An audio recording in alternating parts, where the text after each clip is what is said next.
শুরু করছি পরম সৃষ্টিকর্তার আশীর্বাদে। আশা করি আপনারা সকলে ভালো আছেন, সুস্থ আছেন।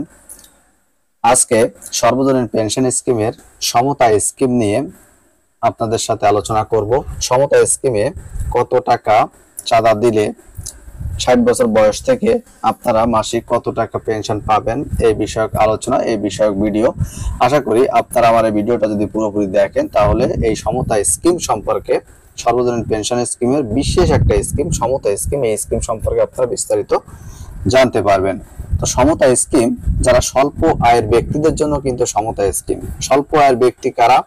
যাদের আয় সীমা বছরে 60,000 টাকার নিচে, তারাই কিন্তু এই স্কিমে অংশগ্রহণ করতে পারবেন এবং তাদের জন্যই এই স্কিম। এবং এই স্কিমের সবচেয়ে বড় একটা সুবিধা হচ্ছে আপনাদের চাঁদা দিতে হবে 500 টাকা। আপনারা চাঁদাদাতা যিনি, তিনি দেবেন 500 টাকা এবং সরকারিভাবে বা সরকার থেকে দেবে তাদেরকে 500 টাকা, মোট 1000 টাকার একটা স্কিম। অর্থাৎ 500 টাকা আপনি জমা দেবেন আর আপনার 500 টাকার বিপরীতে সরকার থেকে আর 500 টাকা দেওয়া হবে, দিয়ে মোট 1000 টাকার স্কিম করা হয়েছে সমতা স্কিম। এবং স্বল্প আয়ের ব্যক্তিদের জন্য, অর্থাৎ কেউ যদি রাস্তার ভিখারিও যদি এই স্কিমটা করতে চায় তাহলে তিনি কিন্তু সমতা স্কিম করতে পারবেন। রাস্তার ভিখারি বললাম কি জন্য? রাস্তার ভিখারিরাও তো স্কিমের ভিতরে অন্তর্ভুক্ত, অর্থাৎ সর্বজনীন। এটা হচ্ছে সকল মানুষের জন্য। বাংলাদেশে 18 বছর বয়স থেকে, যাদের 18 বছর থেকে 50 বছর বয়স পর্যন্ত যদি কেউ চায়, সকলেই কিন্তু এই স্কিমে অংশগ্রহণ করতে পারবে। শুধু এই স্কিমে না, মানে সর্বজনীন পেনশন স্কিমে অংশগ্রহণ করতে পারবে। কিন্তু এই সমতা স্কিমে অংশগ্রহণ করার জন্য অবশ্যই স্বল্প আয়ের ব্যক্তিদের জন্য এই স্কিমটা। তো যার কারণে রাস্তার ভিক্ষুক থেকে শুরু করে আপনার স্বল্প আয়ের ব্যক্তি থেকে শুরু করে বাংলাদেশে সব ধরনের মানুষের জন্য সর্বজনীন পেনশন স্কিম, সর্বজনীন অর্থাৎ সবার জন্য পেনশন স্কিমের ব্যবস্থা করেছে সরকার। তারই ধারাবাহিকতায় এই সমতা স্কিম। তো সমতা স্কিম হচ্ছে মূলত স্বল্প আয়ের ব্যক্তিদের জন্য। তো এই আপনারা সকলে অবগত আছেন যে সর্বজনীন পেনশন স্কিমের সর্বনিম্ন মেয়াদ 10 বছর এবং সর্বোচ্চ মেয়াদ 42 বছর। তো কেউ যদি এই 500 টাকার স্কিম বা 1000 টাকার যেটা স্কিম আর কি, 500 টাকা ব্যক্তি দেবে এবং 500 টাকা সরকার দেবে, মোট 1000 টাকা।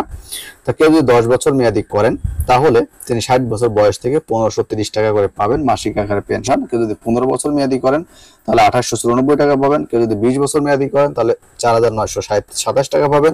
কেউ যদি 25 বছর মেয়াদি করেন তাহলে 7955 টাকা পাবেন। কেউ যদি 30 বছর মেয়াদি করেন তাহলে 12,466 টাকা পাবেন। কেউ যদি 35 বছর মেয়াদি করেন তাহলে 19,187 টাকা পাবেন। কেউ যদি 40 বছর মেয়াদি করেন তাহলে 29,200 টাকা পাবেন। এবং কেউ যদি 42 বছর মেয়াদি করেন, তাহলে সর্বোচ্চ মেয়াদি করেন, তাহলে 34,465 টাকা করে প্রত্যেক মাসে মাসে উনি পেনশন পাবেন, যতদিন বেঁচে থাকবেন। অর্থাৎ আজীবন, তিনি আজীবন প্রত্যেক মাসে মাসে 34,465 টাকা করে 42 বছর মেয়াদি যদি করে থাকেন তাহলে এই টাকা তিনি প্রত্যেক মাসে মাসে পাবেন। এটা হচ্ছে সমতা স্কিমের চাঁদা সম্পর্কিত এবং প্রত্যেক মাসে কত, মানে চাঁদা কত টাকা, চাঁদার বিপরীতে প্রত্যেক মাসে মাসে ইনি কত টাকা পাচ্ছেন। 500 টাকার বিনিময়ে তিনি প্রত্যেক মাসে মাসে মাসিক কত টাকা আকারে পেনশন পাচ্ছেন তার একটা পরিপূর্ণ ভিডিও, পরিপূর্ণ আলোচনা। আশা করা যায় আমার এই ভিডিওটা আপনারা পেয়ে বা আলোচনাটা শুনে সমতা স্কিম সম্পর্কে খুব ক্লিয়ার ধারণা পেয়েছেন এবং উপকৃত হয়েছেন। এবং এই স্কিম সম্পর্কে ধারণা যেহেতু পেয়েছেন এবং উপকৃত হয়েছেন, অবশ্যই আপনারা বেশি বেশি শেয়ার করেন, লাইক কমেন্ট এবং বেশি বেশি শেয়ার করেন এবং সবাইকে জানান, অবহিত করেন।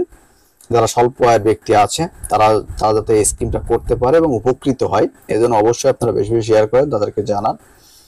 আর পাশাপাশি আমার চ্যানেল যদি নতুন কেউ হয়ে থাকেন অবশ্যই আপনারা সাবস্ক্রিপশন করেন এবং পাশের বেল আইকনে ক্লিক করে রাখেন, যাতে পরবর্তীতে নতুন কোনো ভিডিও দেওয়ার সাথে সাথে আপনারা নোটিফিকেশন পেয়ে যান। আশা করি আপনারা সকলে ভালো থাকবেন, সুস্থ থাকবেন, আমার জন্য দোয়া করবেন।